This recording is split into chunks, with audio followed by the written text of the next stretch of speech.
Bonjour et bienvenue. Voici notre tour d'horizon économique, géopolitique, sanitaire et boursier. Nous sommes le mercredi 7 octobre et pour comprendre comment tourne la planète finance, c'est sur la bourse au quotidien et nulle part ailleurs.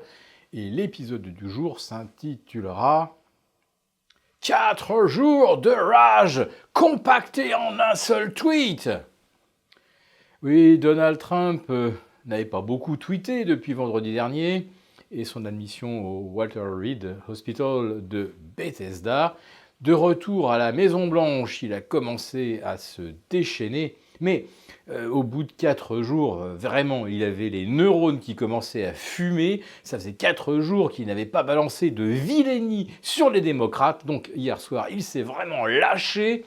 Il a ordonné aux parlementaires républicains de cesser de négocier le plan de soutien que les démocrates essayaient de faire aboutir depuis fin août. Un plan de 2500 milliards version démocrate, de seulement 1000 milliards version républicain. Alors qu'est-ce que voulaient faire les démocrates ? Tout simplement doubler en fait le premier plan qui était de 2600 milliards, en comptant un petit peu toutes les injections du Congrès, de la Fed, etc. On aurait donc franchi allègrement la barre des 5000 milliards de stimulus cette année, autrement dit pas loin de 25% de PIB injecté dans l'économie. Mais depuis fin août, j'imagine que ce sont les instructions de la Maison-Blanche, c'était non, pas de stimulus package de plus de 1000 milliards de dollars, sinon ça va creuser la dette américaine. En fait, on peut imaginer que les républicains signaient pour 1000 avant les élections et auraient rajouté ensuite 1500 après en se faisant passer pour les grands généreux. Les démocrates voulaient 2500 tout de suite, et donc c'était non, mais on arrivait quand même, on approchait d'un compromis autour de 1500, 1600 milliards. Donc il était temps que Trump intervienne. Non, on n'allait pas signer avec ces fichus démocrates, avec Nancy Pelosi, qui ne pense pas au sort de ces pauvres étudiants écrasés de dettes, qui ne pense pas à ces micro-entrepreneurs qui galèrent, qui ne pense pas aux petites entreprises, celles que Trump affectionne tellement, alors que tous les stimulus fiscaux sont destinés en fait aux firmes milliardaires.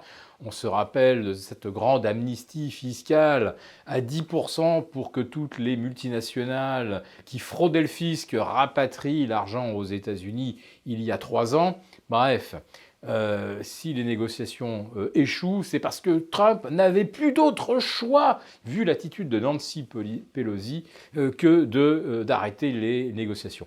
Bon, évidemment, ça ne trompe personne, et c'est un nouveau coup de bluff, mais qui ne va certainement pas arranger la cote de popularité de Trump dans les sondages.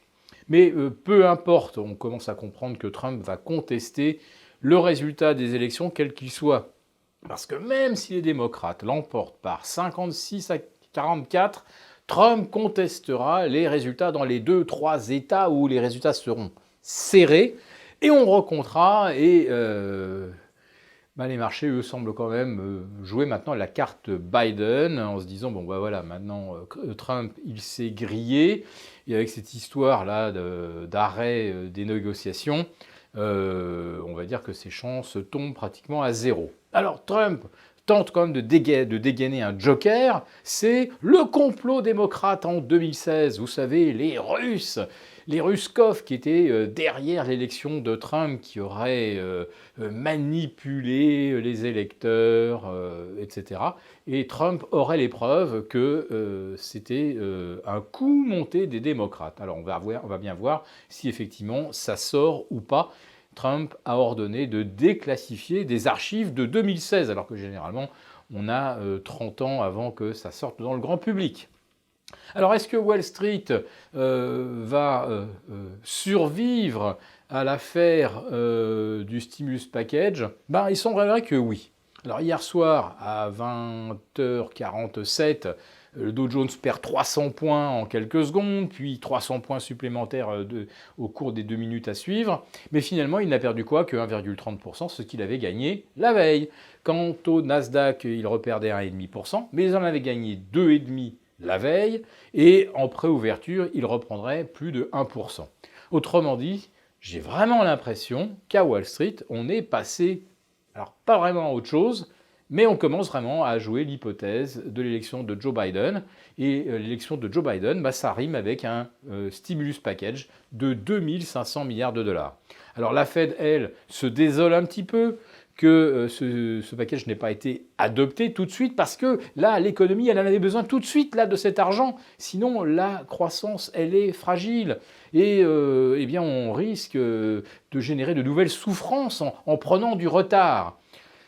Peut-être que M. Trump a justement décidé de tout stopper, ne serait-ce que pour faire fermer sa grande bouche à Jérôme Powell et à Loretta Mester, qui hier soir a également déploré l'attitude de Donald Trump.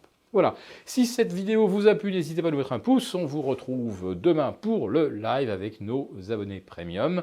Vendredi avec tous les abonnés de la lettre confidentielle. Si vous voulez y participer, c'est de plus en plus interactif. Eh bien, abonnez-vous. Et je vous dis à très bientôt.